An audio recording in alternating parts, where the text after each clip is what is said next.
Hi everyone, today we're going to take these rosy peachy coloured serviettes from the Reject shop, add some HTV vinyl to create these Bridgerton inspired high tea serviettes. So let's make this.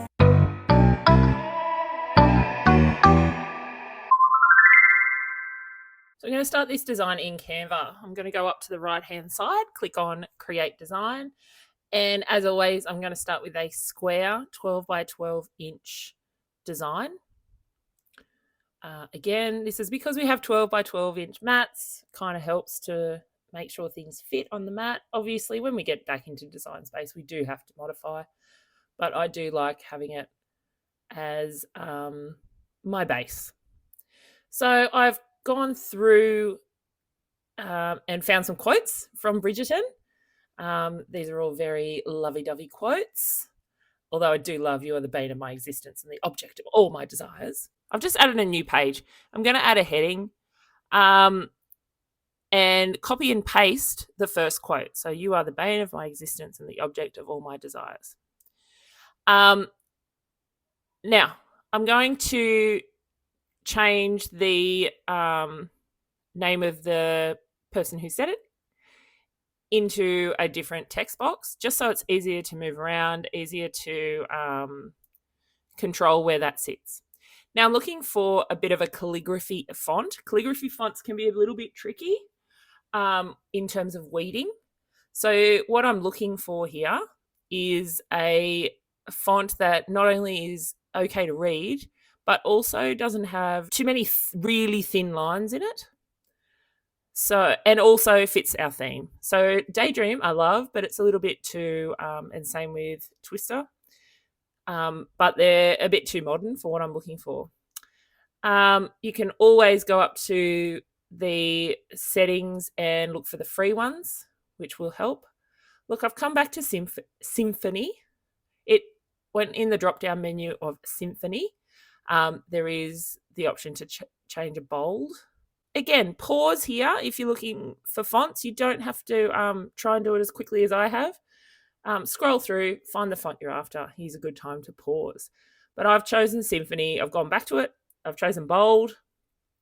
And now with the name of the character who said it, I am looking for like an uppercase font or something that does look good as an uppercase font. If I go with corporate and choose one that I like, I just want it to be very simple and straightforward. And then up the top, where there's a little a and a big A, it actually changes our font from a lowercase or a sentence case font to an uppercase. So you can do that rather than retyping it all, which is much easier. And then I'm just going to move this around until I've got the name of the character and everything else in the right position. And I think because we're going to save these as PNGs. And so we kind of want it in the right spot to start with, because you can't move these around. They're not separate elements. I've just done a duplicate of the page. So above each page of our document here, there is two squares with a plus sign in them. They indicate that we're going to duplicate the page. It's rather than a copy and paste, we're just going to duplicate it. Reason I've done that is because I now have a font style that I like. I like the size of the font that I've got. And so if we can just duplicate, we can copy and paste the quotes from the first page and move them straight into the text boxes, and it maintains all of the same settings that we've chosen. All right, so here, duplicate the page again and copy the quote, put it into the text box that has the symphony, and then change the character name.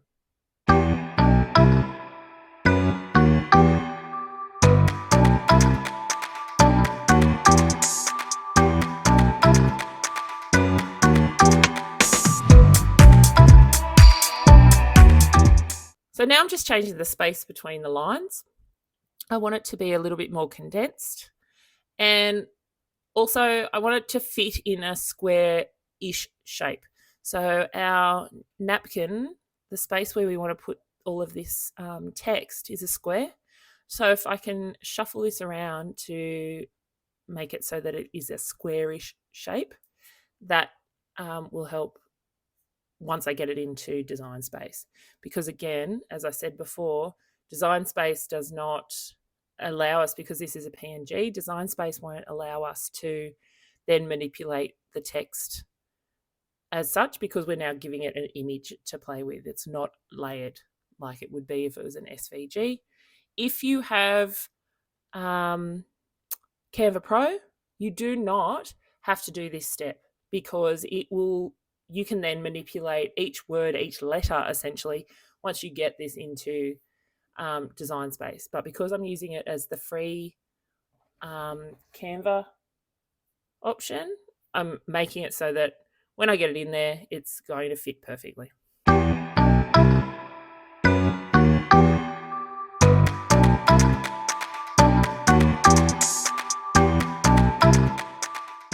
right, so now I'm just going to share this. As I said, you could, if you've got Canva Pro, you can choose an SVG. We are doing PNG file. And this time we're going to do all the pages. We're not going to do these as separate pages. This will download as a zip file. So you can see up there at the top, I didn't save this very well. So I'm going to change the name of my file. You'll get a zip file for this.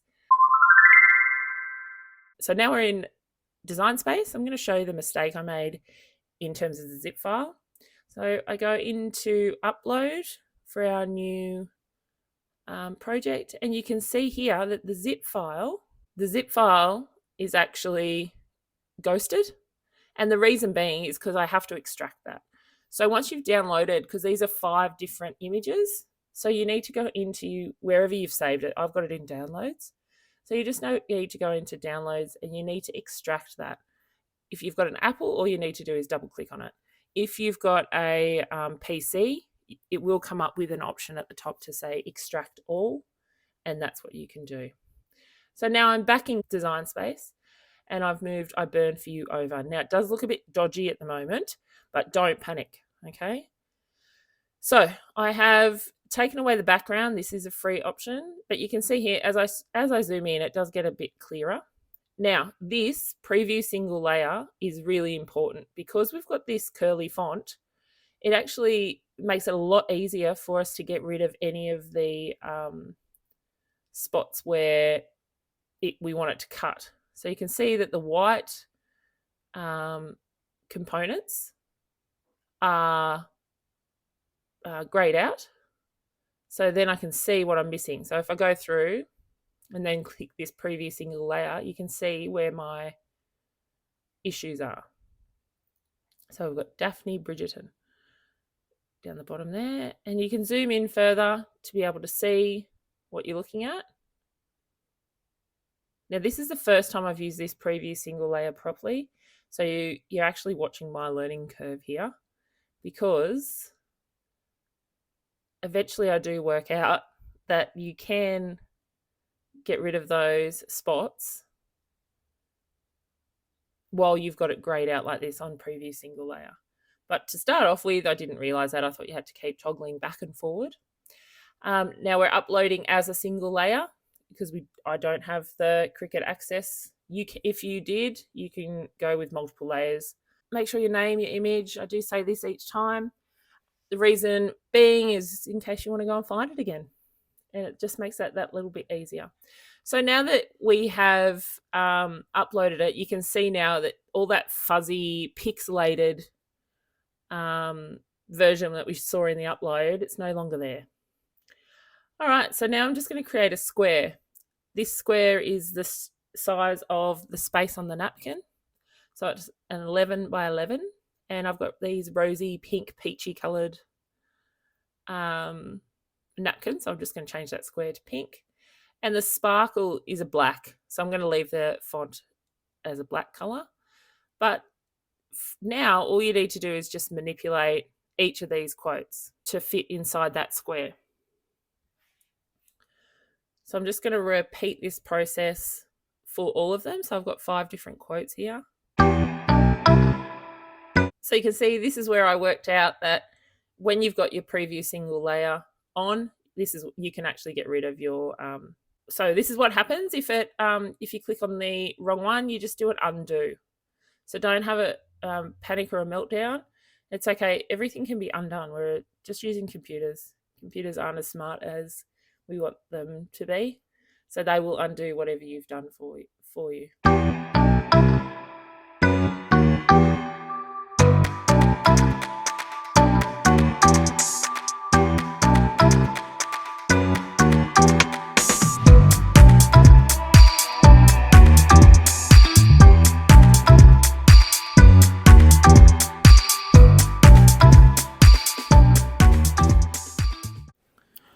Okay, now I'm just going to hit make, and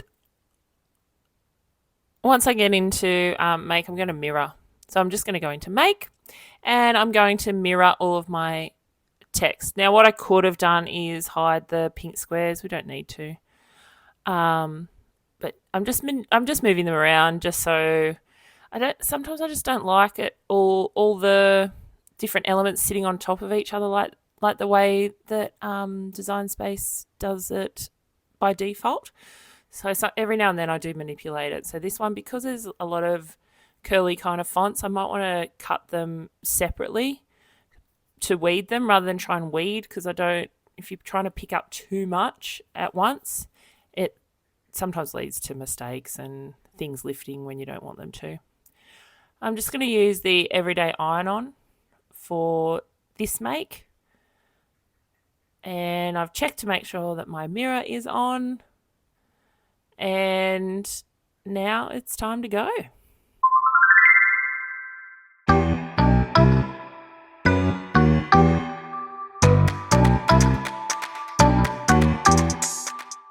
So I'm just going to check the cut here, just because I did Everyday Iron-On and it's a sparkly one, so I wasn't sure if it needed a little bit of more pressure.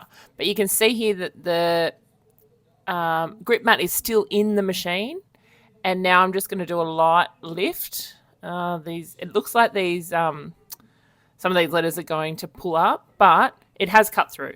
So that's kind of what I'm looking for.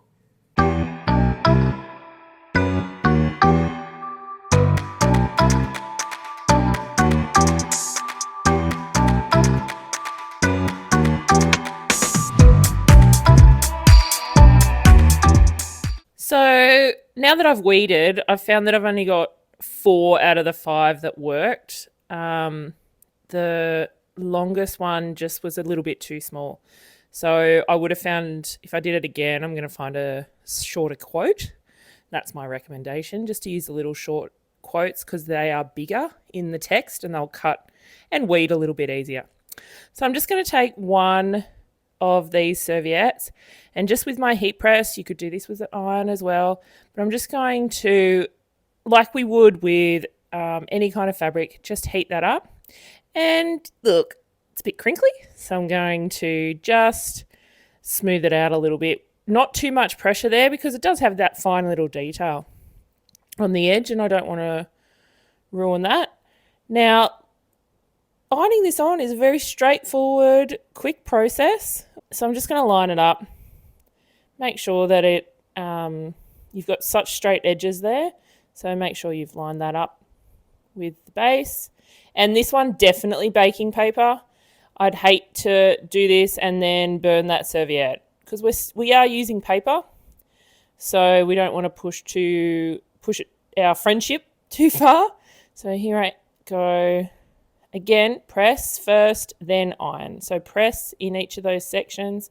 If you've got a bigger iron, obviously you would just press once, whereas I've got to move mine along because I've got the mini press. And I'm going to cool that down. Just wait for it to cool down before I pull it off. It's cooling pretty quick because it's because it's paper. It's just cooling really quickly. And now my only concern, although I've seen someone do it, but I just worry that it's going to rip up the serviette, like the transfer paper will stick. But hopefully, fingers crossed. Oh my God, it's working. Oh, this is so cute. Oh, I'm loving this. So again, moving my hand across so I'm not lifting. Oh, those crinkles are gone, thank goodness. So I'm just going to iron back over again with the heat press. Remember to put baking paper down, otherwise you are just going to iron straight onto that vinyl and it's going to lift. Look, it sat so well and it wasn't too, didn't put too much heat on it. Every scar, every flaw, every imperfection, I love you. Oh, so romantical.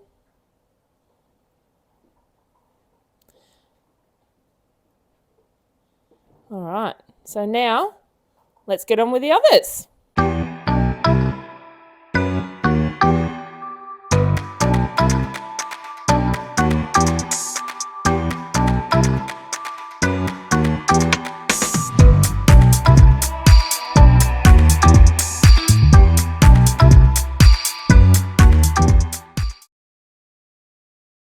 Here it is, the final product with high tea included. How fantastic do they look? What a great idea for a high tea for a birthday party or a hen's party. So why not try it out?